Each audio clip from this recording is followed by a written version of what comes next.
Welcome to the Clovis Church of Christ Sermon Podcast. Thank you for listening. All right, it may seem like we're dragging a little bit as far as time in the first few chapters of Matthew. I understand that.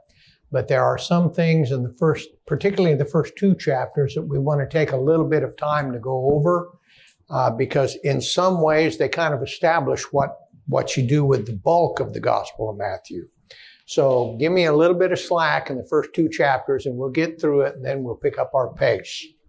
Now, if we look at our outline of the Gospel of Matthew, the first four chapters, the beginning, and then chapters 5 through 13, it's sermon to sermon. That's the Sermon on the Mount to the sermon in parables. That makes it easy to kind of block that in there. 14 and 15, conflict, 16 through 20, to Jerusalem, and then 21 through 28, the climax. If I'd put climax up there, it still would have been deceitful because that's not the end of the story. But this is the way that we are going to be approaching the Gospel of Matthew. And as far as a theme is concerned, if we say the Gospel of Luke, Luke's theme is Jesus is Son of God. How might Matthew put it? Jesus is the Messiah. Jesus is the Messiah.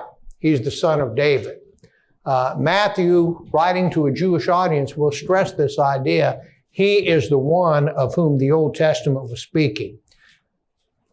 Now, if we say Jesus is the Messiah, what Old Testament passage would that idea probably take a Jew's mind back to?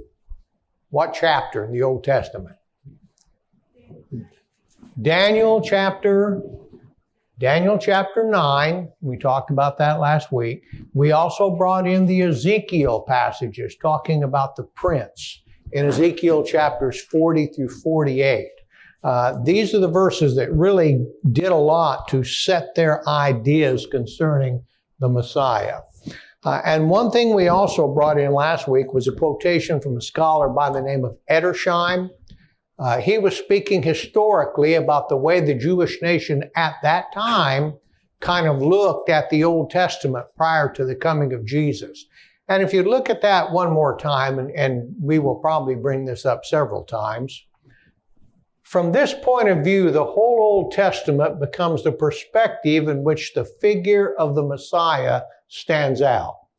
And perhaps the most valuable element in rabbinic commentation on Messianic times is that in which, as so frequently, it is explained that all the miracles and deliverances of Israel's past would be reenacted only in a much wider manner in the days of the Messiah. Thus, the whole past was symbolic and typical of the future. In accordance with all this, the ancient synagogue found references to the Messiah in many more passages of the Old Testament than those verbal predictions to which we generally appeal.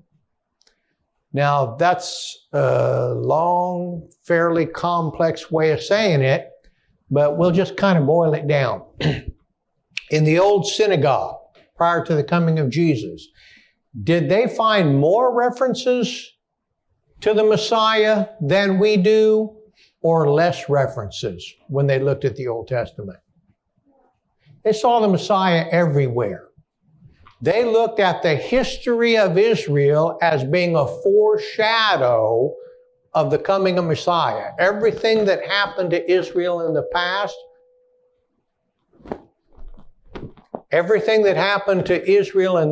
foreshadowed of what Messiah was going to do.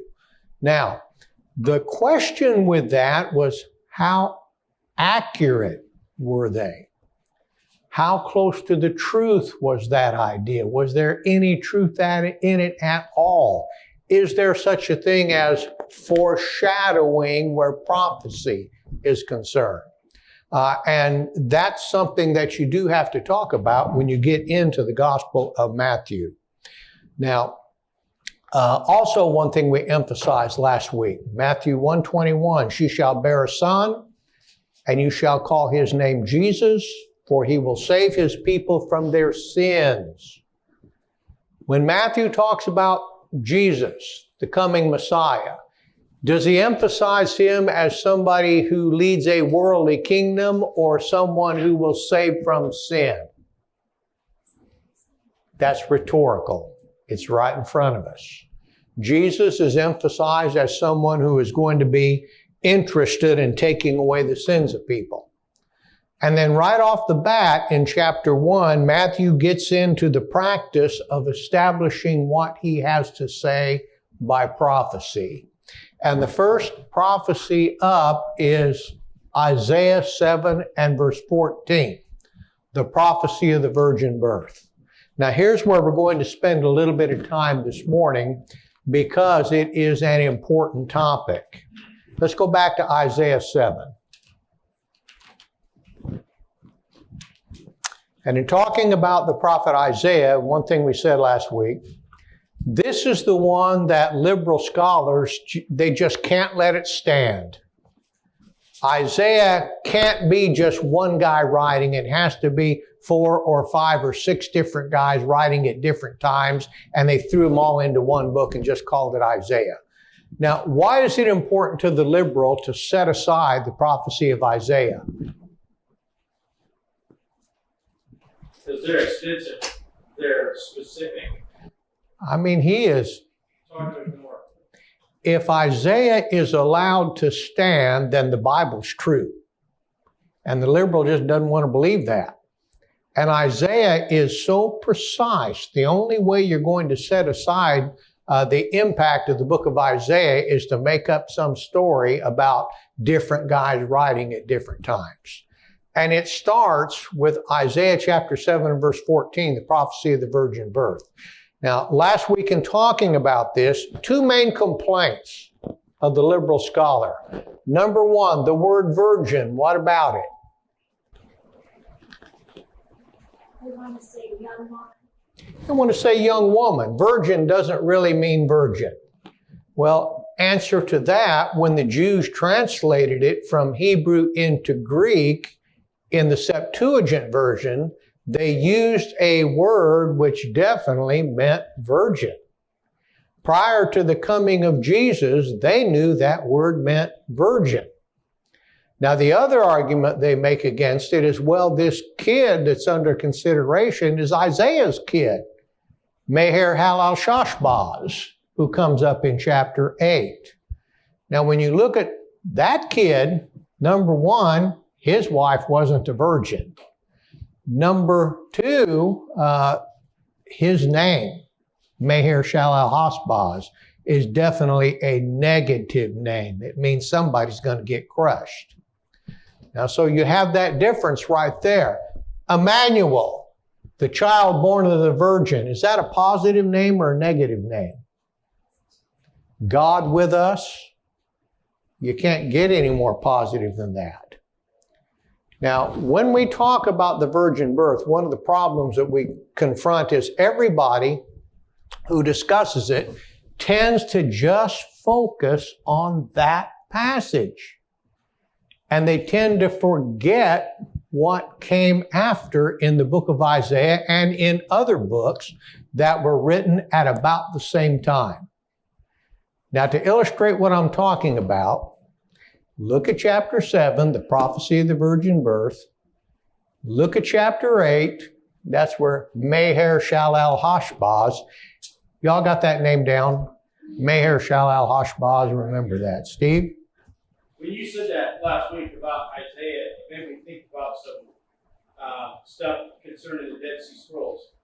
In the Dead Sea Scroll findings, they found 19 copies of Isaiah, 25 copies of Deuteronomy, and 30 copies of Psalms. Those, dominated. Those are the 3 big books that they found in there. I mean, they found all the books, but multiple copies of those. And the Isaiah scrolls, which were relatively intact, were 1,000 years older than anything else they had at the time. Well, so it's hard to ignore the book of Isaiah. Isaiah is the dominant prophet where messianic prophecy is concerned. Now, here's what we're getting at right now. We start out, boom, a virgin's going to have a child. And we keep the conversation there as if he said nothing else about it. In chapter 9, let's go to chapter 9 and verse 1. But there will be no more gloom for her who was in anguish. In earlier times, he treated the land of Zebulun and the land of Naphtali with contempt, but later on, he made it glorious by the way of the sea on the other side of Jordan, Galilee of the Gentiles. The people who walk in darkness will see a great light. Those who live in a dark land, the light will shine on them. Okay, there's going to be a great light in Galilee. Who does that sound like? Since it's already quoted, you know that it's quoted in the New Testament, we're talking about Jesus, the Galilean prophet. Now, if we talk about this from an Isaiah point of view, great light comes out of Galilee. Well, who's going to be that great light? Verses 6 and 7. Chris, would you read that? To us a child is born, to us a son is given, and the government shall be upon his shoulder. His name shall be called Wonderful Counselor, Father, Prince of Peace. Of the increase of his government and of peace there will be no end. On the throne of David and over his kingdom, to establish it and to uphold it with justice and with righteousness.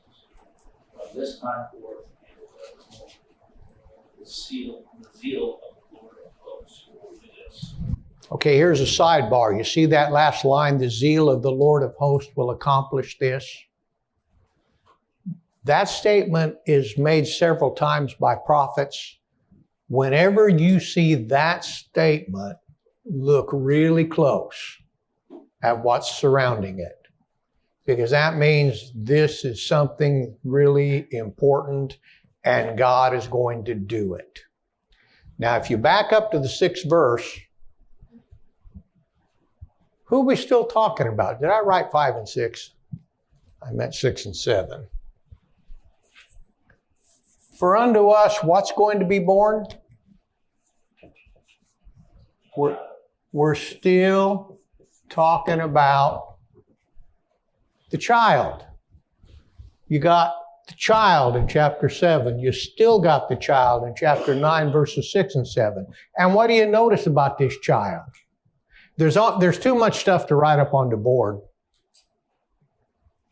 But if you look at some of the critical parts of this, his name will be called Wonderful Counselor. We're just going to put Mighty God. And sometimes when you get to Emmanuel, a big question, shall we translate that God with us or God is with us? Well, we'll let that answer that. He's Mighty God, whoever this child is. Other critical part, there will be no end to the increase of his government or peace on the throne of David. Now, if you say, okay, you got a child who's going to be king, he's mighty God, he's going to sit on the throne of David, you know you're talking about the Messiah. To establish it and uphold it with justice and righteousness from then on and forevermore. He's going to sit on the throne of David for forevermore. Now, is that pretty definite who we're talking about here? Definitely talking about the Messiah. You got the child that's born of the virgin. You got the child who's mighty God, sits on the throne forever. Now, let's go to chapter 11. Now, the 11th chapter, there's a lot in here, and you almost have to look at all of it. But I want to start out in verse 1. A shoot will spring from the stem of Jesse. Okay, what's a shoot? A shoot from the stem of Jesse. Who's the stem of Jesse? Maybe I'll ask that first. David. A shoot springs out of David. What's a shoot? An offspring, a descendant, a branch. Just run that through your mind. How many times in the Old Testament prophets can you see the term branch? the branch of David that comes up. All right, a shoot will spring from the stem of Jesse. A branch from his roots will bear fruit. You got an offspring. You got a child. You're still talking about the idea of a child being born here. We're just going to put it this way. We're going to say child, but I'm going to put a branch instead of shoot because that's the thing that popped into my mind.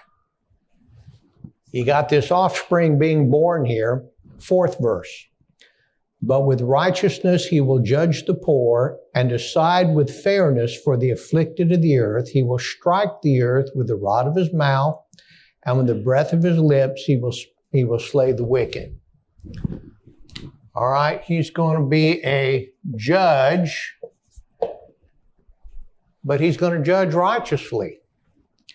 The 6th verse, the wolf will dwell with the lamb, the leopard will lie down with the young goat, and the calf and the young lion and the fatling together. Now, if you're premillennial, you read that and you say that must be in the future because that's never happened in this world. Yes, it has. We're not talking about animals, we're talking about people. Are there people who are like wolves? Are there people who are like lambs? They're going to lie down together in the kingdom of God because the gospel of Jesus Christ is going to put them on common ground. He's going to judge. The kingdom is going to be a kingdom of peace. Let's keep going. Verse 9, they will not hurt or destroy in all my holy mountain, for the earth will be full of the knowledge of the Lord as the waters cover the sea. Then in that day, the nations will resort to the root of Jesse, who will stand as a signal for the peoples, and his resting place will be glorious. Who are we talking about here? When we say the nations, okay, we are talking about bringing in Gentiles. Suppose all nations. All nations. That's it. Now, thus far, if you're analyzing the book of Isaiah, and you don't have to remember this part, when you're breaking it down into its subsections, the parts that go together, chapters 1 through 12 form a unit. That's the first unit in the book of Isaiah. And when you look at that first unit, it's about the sins of the nation and the things that God is going to do in the future. And, we haven't even listed chapter 2 yet in here. But the things that are said about the child, it's chronological, practically. Look at the way that flows. You start out talking about the child who's born of a virgin, who is God with us, the child who becomes king, who is mighty God and sits on the throne forever, the child that rules the world, brings in the Gentiles. I mean, you just got a picture that is developing of the child. It's not just chapter 7. When you isolate that, you get yourself into all kinds of trouble. And if we continue talking about the child, just one more passage to bring in, because this part kind of breaks the pattern. Let's go to chapter 53. This is a bit of a stretch, but I like it. You could almost make the point that most of Isaiah's prophecy about the Messiah is on the timeline, the way it plays out in the book. There's exceptions to that, but by the time you get to chapter 53, you're to the servant, the suffering servant. And then when you get to the end of Isaiah, you're in Messianic kingdom. Now, in chapter 52 and verse 13, behold, my servant will prosper. He will be high and lifted up and greatly exalted, just as many were astonished at you, my people. So his appearance was marred more than any man, and his form more than the sons of men. Thus he shall sprinkle many nations. Kings shall shut their mouths on account of him, For what had not been told them they will see, and what they had not heard they will understand. And that's my opinion that chapter 53 should have started right there at verse 13. When you get to 53 and verse 1, who has believed our message, and to whom has the arm of the Lord been revealed? For he grew up before him like a tender shoot, and like a root out of a parched ground. What's a tender shoot? He grew up like a tender shoot. What are you describing? An adult, a mature adult, or are you describing a kid? You're still talking about the kid, and now the kid was going to grow up. A root out of a parched ground. What was Galilee? I mean, was it where all the highbrow people lived, or the rednecks? The rednecks lived in Galilee. It was the Oklahoma, Arkansas of Israel. He grew up before him like a tender shoot, like a root out of a dry ground. No stately form or majesty that we would look upon him, or appearance that we would be attracted to him. I've heard brethren quote that and say, well, that says Jesus was ugly. Does that mean Jesus was ugly? He might have been. I don't know, but that doesn't say it. What does that mean? No stately form or majesty, nor appearance that we should be attracted. He had no status. Was there anything about his appearance or status in the world that would strike you? A carpenter's kid, does that really get your attention? Born in raised in Galilee, rather. Does that get your attention? No, it doesn't make you special. He was the best swordsman in Israel. There's nothing about the way he is coming into the world that grabs your attention. Nothing about that. Now, we get all of this 53, and we're talking about a tender shoot, which takes you back up to here, the shoot of Jesse. All these things seem to be related to this concept of the child that's going to be coming into the world. Now, not only does Isaiah have something to say about it, but the prophets who were contemporary with him. Let's go to Micah chapter 5. Okay, when I say contemporary, what do I mean? This is not brain surgery. Contemporary. Writing at the same time. Micah and Isaiah were writing at the same time, and if you want to know how close they were, how on the same page they were, Isaiah 2, Micah 4. Both are the same thing. We remember Isaiah 2. In the last days, the word of the Lord will go forth from Jerusalem. Micah 4 says the same thing. We just tend to remember Isaiah. Micah 5, verses 2 and 3. I'll grab somebody to read that. Jason, would you read that for us? Yes, read that. There's like two little to be among that finds Judah. From you, one will go forth for you to be ruler and leader. He's going forth from long ago, from days of return. Therefore, you will give them up until the time when she who is in labor is born a child, and the remainder of his brethren will return to the son. Okay, first off, the third verse. What term grabs you? Going to give them up until somebody in labor is born what? Somebody's going to bear a child. And where's this child going to come from? Bethlehem Ephrathah. Where are we going to see that quoted in the New Testament? In Matthew. We're coming up that very, very quickly. Micah 5 and verse 2. The contemporary of Isaiah talks about Bethlehem producing the child that's going to be ruler in Israel. All of this is same two prophets. And we could bring Hosea into the picture. Hosea is also a contemporary. He made the comment, when Israel was a child, I loved him, and out of Egypt I've called my son.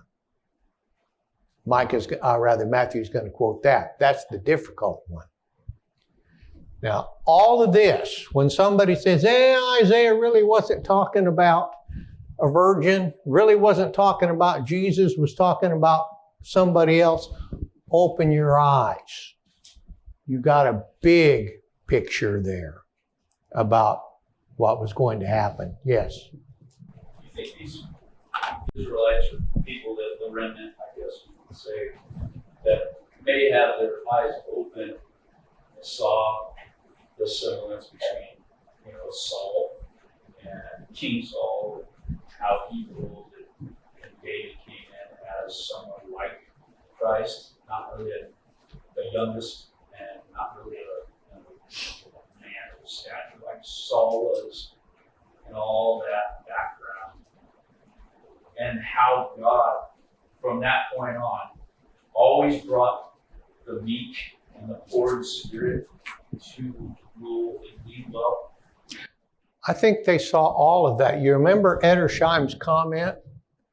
That would lead you to the idea that they saw foreshadows everywhere. And a lot of times, I have no doubt they were right, but the problem with this is humans have a tendency to stretch things too far. And you got to go as far as God wants you to go and stop where God wants you to stop, or else you get into twisting things. And, a comment we made last week is the idea that after Christ came and the gospel was preached, then they started backing off on a lot of their interpretations because they realized we fed ammo to the Christians. We said this is Messiah, and they said, yeah, that's Jesus. And they started backing away from this. Any comments? Carl. Also, back to Isaiah 7:14. The reason why something will translate that as a young maiden, is it because they are assuming, they're not seeing the big picture of all these prophecies. They're assuming that the virgin is going to bring forth a child in the time of Ahaz, and before his child is born at the time of Ahaz, will he such and such. You will be free from the oppression of those two. Yeah, and that's why they also want to point to Meher Shalal Hashbaz. He's the one that comes in at that particular time. Say in 7:14 how long it's going to be until Yeah. the child is born. Yeah, it does not say. It just says before this child is born, these guys are going to be out of the way. And that was definitely true by centuries and centuries on that. Yes. In reference to prophecy, dual, straight line, or just general information. And I'm looking at Isaiah chapter 11. And 9:6 he said, mighty counselor. In chapter 11, he says he will strike the earth with the rod of his mouth and the breath of his lips till he slay the wicked. Was that just a prediction during that particular day age? Because it has nothing to do with dual here. The prophecy of Isaiah chapter 9, verse 6. Off the top of my head, I can give you what I think that has reference to. Realistically, when you talk about what happens in the world, can Jesus Christ control what happens in nations? He can't. Book of Revelation points that out pretty clearly. Now, on these things, okay, I got to erase it to make some room. If you look at these prophecies, if you look at the prophecies, are there some here that we've looked at that are just crystal clear? I mean, boom, this is so detailed. This is talking about Jesus. Okay. You got crystal clear. And in Isaiah 7 verse 14 is crystal clear to us. It confuses the modernist because he stops right there and he doesn't keep going and say, wait, you got 9, 11, 53, Isaiah 5 and verse 2. But to us, virtually everything we looked at in Isaiah was crystal clear. Micah, Bethlehem, Ephraim, that's crystal clear. Some of the prophecies of Messiah are crystal clear. Just hold that thought. And while you're holding that thought, review very quickly. Go back to 1 Peter. 1 Peter 1, verses 10 through 12. Okay, Steve, would you read that? 1 Peter 1, verses 10 through 12. As to this salvation, the prophets who prophesied the grace that would come to you made careful searches and inquiries, seeking to know what person or time the Spirit of Christ within them was indicating as he predicted the sufferings of Christ and the glories to follow. It was revealed to them that they were not serving themselves, but you, in these things which now have been announced to you through those who preach the gospel to you by the Holy Spirit sent from heaven, things into which angels long to look. Okay. Something to keep in mind when you're talking about Old Testament prophecy. Were they always simple to get before the coming of the gospel? Were they just easy? Did the prophets themselves always understand what they were saying and looking at? According to Peter, no. Some of the prophets said, wonder what that meant. They were the ones that said it. And in the 12th verse, the indication could be that, boy, even angels, wonder what that means. So some of this stuff was difficult. Now let's turn to 1 Corinthians 2. And the question would be, why would God make it difficult? Anything is difficult when it's in the future. That's one thing. And in 1 Corinthians 2 and verse 7, but we speak God's wisdom in a mystery, the hidden wisdom which God predestined before the ages to our glory. The wisdom which none of the rulers of this age has understood, for if they had understood it, they would not have crucified the Lord of glory. God is working His mystery. Before the coming of the gospel, was it supposed to be crystal clear? Or was it veiled? Something coming that they would look at and say, I wonder how that is going to play out. Steve. Yeah, I was thinking about, I think it was in chapter 9 where it said, a child will be born to us. Mm-hmm. Who's us? The Jews would read that and think, oh, that's us. And then as you kept going, I think you got to chapter 11, and it said, nations will come to him. Yeah. So, who's us? Yeah. Ourselves. Now, it's a mixture of both straight line and goal prophecy. So sometimes the writer can go off line and start talking about a particular thing during that day age. Then he gets back on line and talks about the dual prophecy. And when we look at it, we want to arm wrestle it a little bit. We want to say, well, it refers to Jesus, which is clear. But in the other sense, it could be during that particular thing, like Ahaz is talking to his people. Then, Isaiah describing what Ahaz is doing through that particular. Okay, you just got me offline. Okay. All right. We're going to do this anyway. Burn this into your brain. Okay, here's a prophet. Here's a prophet, Isaiah. Did he live before or after the Babylonian captivity? He lived before the Babylonian captivity. The prophets who lived before the Babylonian captivity would look ahead and prophesy concerning the Messiah. Well, before the Messiah came, there's also going to be a return from captivity. They would prophesy of the captivity and return from captivity, and also the Messiah who would come later.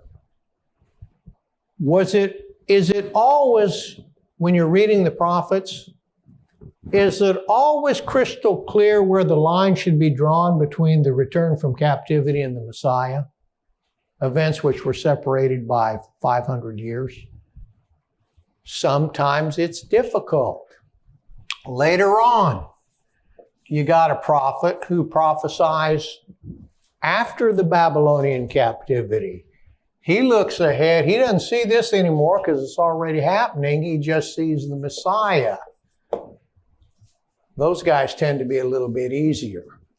But when you talk Old Testament messianic prophecy, if you're standing from their perspective looking ahead, you don't really get it, and you're not going to get it until it's revealed by the apostles of Jesus Christ. Yes? I understand the prophets before the captivity, how they would be looking for a Messiah to return them back to the land, but there wasn't a great main character that was the Messiah that returned them back to the land of promise. Was there? Was there a big main character? There was Cyrus. But that wasn't from them. That wasn't from them. No, it was the Persian that did that. And that could be the reason why they tended to confuse these two things at times. Yes? 1 Corinthians 1, where he says, show wisdom, wise, discerning.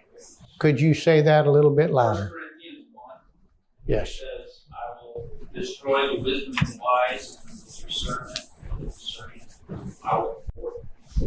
Where is the one who is wise? Where is the scribe? Where is the leader of this age? Has not God made foolish the wisdom of the world?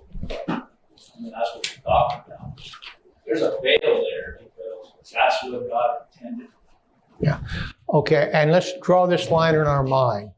When did God pull back the curtain and say, this is what it was? When the gospel of Christ was revealed. Acts, the 3rd chapter, Peter's comment, all the prophets from Samuel on down spoke of these days. You know, we're talking about the gospel. Now we see God's plan revealed. Yes? In reference to Steve's question about who is us, a child is born to us, that would seem to me to be the Jews. But then the nations will resort to that king. And real quick on this, Jewish ideas concerning the coming Messiah, do they necessarily have to be consistent? Do we sometimes unknowingly hold inconsistent views? I hold this to be true and hold this to be true also, not thinking, wait a minute, they can't both be that way. It wasn't crystal clear in their thinking. They might hold the idea that Messiah is going to be king of the entire world, but oh, wait a minute, the Gentiles are down here. That kind of thing. Other hands? All right, let's get back. Let's go back to, let's go back to Matthew. Surprise. You have to know quite a bit about the Old Testament to understand Matthew. He quotes it a lot. Now, keep in mind, we put this on the board clear. Eyes to us. He quotes Isaiah 7. To us, that's clear. Now, when we get into chapter 2, he's going to have a couple more things that he's going to quote. But in verses 24 and 25 is chapter 1. We close out chapter 1. And Joseph awoke from his sleep and did as the angel of the Lord commanded him and took Mary as his wife, but kept her a virgin until she gave birth to a son, and he called his name Jesus. All right. Married to her, kept her a virgin. until child was born. Okay, we're not really going to get into the concept of the perpetual virginity of Mary. That's not really worth talking about, but when you see the word until, kept her virgin until, what does that imply? There came a time that was over. That was over. And probably the only reason this idea ever came up because they developed a doctrine later on that says celibacy is a more exalted state. And it's just not true. Now we think about what Joseph knows at this point in time. He knows he's the legal father of Jesus, but he's not really the physical father of Jesus. Spirit of God is responsible for this. He probably understands that this is all in fulfillment of prophecy, and Jesus is going to save his people from their sins. Now, if you look at verse 20 again for just a second, when he had considered this, behold, an angel of the Lord appeared to him in a dream. This was a dream. Now, think about this. If you had dreamed something, might you have a tendency to second guess yourself? I woke up from a dream. Was that really an angel talking to me, or was this just a dream? Might it take some faith and courage to go forward with that? Yes. Well, there's some confirmation here, I would think, coming from Mary, because Mary, if you go to the Gospel of Luke, has also had a dream, has also spoken to Gabriel, the angel, and he said, this is what is going to happen to you in the future, and your cousin Elizabeth over here, so she's going over there. So he's getting, I'm sure by this time, all the confirmation from Mary about the angel, and though he can't, it doesn't make sense to us rationally. Getting a lot more than just this. If you were Joseph, might you have wanted to talk to Mary about what happened there? Yeah, confirmation is a big thing here. And we're going to go on with that when we get into the next chapter. But I'm jumping ahead a little bit, but something I want you to think about that relates to prophecy. Drop down to chapter 2 and verse 23. And came and lived in a city called Nazareth. This was to fulfill what was spoken through the prophets. He shall be called a Nazarene. Can somebody tell me where in the Old Testament it says he shall be called a Nazarene? Which prophet said that? None of them. Nobody said he shall be called a Nazarene, but does it specify any particular prophet? The prophets said. What are we looking at here? We are looking at a summary. We are looking at a summary of what the prophets had to say. What do I mean by that? I will finish it next week. A summary of what the prophets had to say, and here's what we're going to do. You got crystal clear prophecy. You got summary of the prophets. What do you got in here? We're going to, in the first 2 chapters of Matthew, we see 3 different grades of prophecy, 3 different types. We're going to have the crystal clear, we're going to have summary, and we're going to have foreshadows. But more on that next week. Thanks for listening to the Clovis Church of Christ Sermon Podcast. For more information, please visit us at clovischurchofchrist.org.